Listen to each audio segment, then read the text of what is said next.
Detik-detik bocah terlindas di Talo Makassar, sopir tak luput dari amukan massa. Detik-detik seorang bocah berusia 2 tahun terlindas mobil saat bermain viral di media sosial.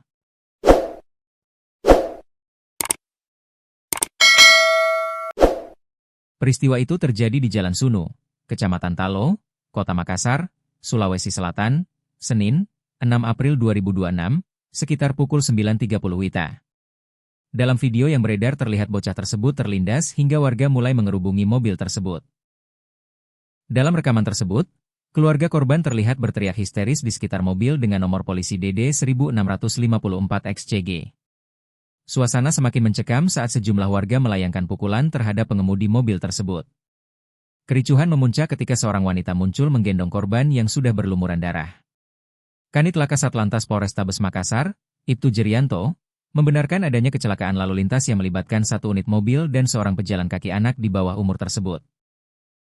Benar, telah terjadi kecelakaan lalu lintas yang melibatkan satu unit mobil dan seorang pejalan kaki anak di bawah umur, ucap Jerianto saat dikonfirmasi, Senin. Jerianto menjelaskan, mobil tersebut dikemudikan oleh seorang pria bernama Nirwan, 30. Saat kejadian, kendaraan sedang bergerak dari arah barat menuju ke timur. Ketika melintas di lokasi, korban tiba-tiba muncul untuk menyeberang jalan sehingga tabrakan tidak terhindarkan. Kendaraan tersebut dikemudikan oleh seorang pria dan bergerak dari arah barat ke timur saat kejadian berlangsung.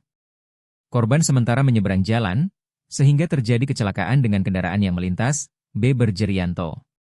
Akibat insiden ini, bocah malang tersebut mengalami luka lecet serius di bagian kepala, wajah, serta punggung. Korban langsung dilarikan ke rumah sakit terdekat untuk mendapatkan perawatan medis intensif. Pihak kepolisian saat ini masih melakukan penyelidikan lebih lanjut untuk memastikan penyebab pasti kecelakaan.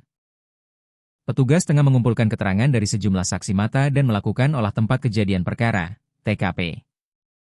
Kami masih mendalami kejadian ini, termasuk mengumpulkan keterangan saksi serta melihat kondisi di lokasi saat peristiwa terjadi, ungkap Jerianto. Ibtu Jerianto juga mengimbau kepada seluruh pengguna jalan agar meningkatkan kewaspadaan, terutama saat melintas di kawasan permukiman yang padat aktivitas pejalan kaki. Kami mengingatkan seluruh pengguna jalan untuk meningkatkan kewaspadaan, terutama di area yang banyak aktivitas pejalan kaki, pungkasnya.